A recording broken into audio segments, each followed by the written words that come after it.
नमस्कार दोस्तों, मेरा नाम अभिषेक है और मैं प्रभात एग्ज़ाम के समाचार विश्लेषण सेगमेंट के पहले एपिसोड में आपका स्वागत करता हूँ। इस श्रृंखला में हम प्रतियोगी परीक्षा के दृष्टिकोण से वर्तमान समय की महत्वपूर्ण किंतु जटिल खबरों को आसान और सरल भाषा में समझाएंगे। यह श्रृंखला आपको करंट अफेयर्स की तैयारी में एक शानदार बढ़त देगी। तो चलिए बिना किसी समय को बर्बाद किए आज की टॉपिक से शुरुआत करते हैं। आज का टॉपिक है 5G तकनीक और तकनीकी शीत युद्ध। यह इंडियन एक्सप्रेस में छपे एक लेख से प्रेरित है। हाल ही में अमेरिका ने चीनी प्रौद्योगिकी कंपनी हुआवे पे रोक लगाई। हालांकि चीन ने पारंपरिक रूप से अमेरिकी प्रौद्योगिकी कंपनी जैसे फेसबुक और गूगल को अपने अधिकार क्षेत्र में काम करने की अनुमति देने का विरोध किया है, लेकिन अमेरिका द्वारा उठाया गया यह कदम और ब्रिटेन का अपने 5G नेटवर्क से हुआवे को अवरुद्ध करना आने वाले समय में एक तकनीकी शीत युद्ध की ओर इशारा करता है।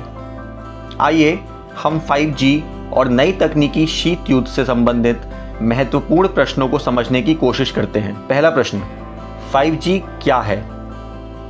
5G 5वीं पीढ़ी का मोबाइल नेटवर्क है। यह 1G, 2G, 3G और 4G नेटवर्क के बाद आया नया वैश्विक वायरलेस मानक है। 5G एक नए तरह के नेटवर्क को सक्षम करता है जिसे मशीनों, वस्तुओं और उपकरणों सहित लगभग सभी और सब कुछ एक साथ जोड़ने के लिए डिज़ाइन किया गया है। सवाल नंबर 2, चीनी कंपनी हुआवे की हार्डवेयर बाजार में पकड़ कितनी मजबूत है? हुआवे की शुरुआत 1980 के दशक के अंत में पीपल्स लिबरेशन पार्टी के पूर्व प्रमुख ने की थी। आज यह 170 से अधिक देशों में अपने उत्पादों और सेवाओं को बेचता है। हुआवे दुनिया की सबसे बड़ी दूरसंचार उपकरण निर्माता है। इसने एप्पल को 2018 में दुनिया के दूसरे सबसे बड़े स्मार्टफोन निर्माता के रूप में पछाड़ दिया था। सवाल नंबर 3, टेक शीत युद्ध क्या है? पिछले महीने अमेरिकी संघीय संचार आयोग ने हुआवे और ZTE को राष्ट्रीय सुरक्षा खतरों के रूप में नामित किया था। ये दोनों ही चीनी कंपनियां हैं। अधिकांश पर्यवेक्षक इसे एक तकनीकी शीत युद्ध के रूप में देखते हैं जो केवल अमेरिका और चीन से आगे बढ़ सकता है और भारत सहित अन्य देशों को अमेरिका और चीन में से किसी एक के शिविर को प्रभावी रूप से चुनने के लिए मजबूर कर सकता है।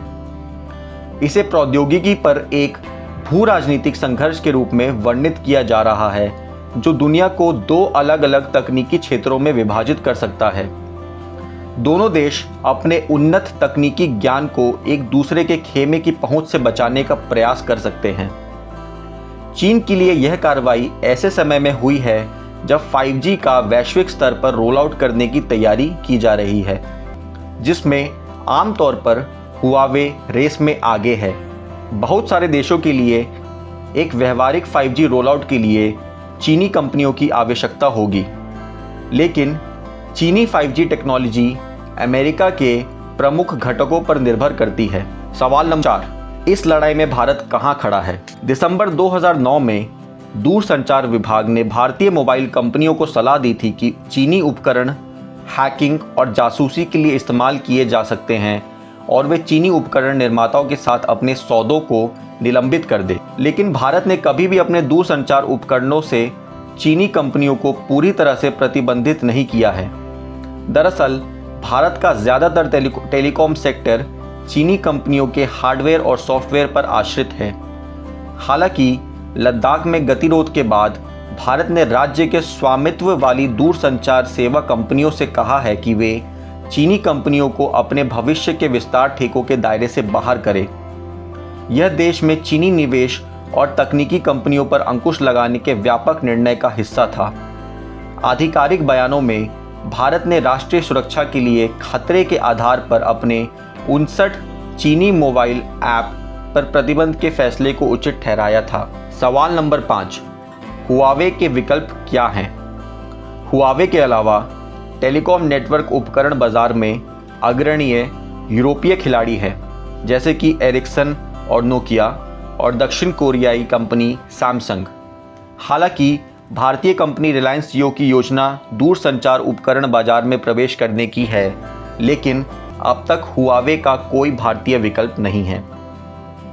दोस्तों, हमें उम्मीद है कि आज के टॉपिक से जुड़े सभी सवाल आपको समझ आ गए हैं। तो दोस्तों, आज की वीडियो में बस इतना ही। हमें उम्मीद है कि आपको आज की वीडियो पसंद आई होगी और आप इस वीडियो को लाइक, शेयर और सब्सक्राइब करना ना भूलें। धन्यवाद।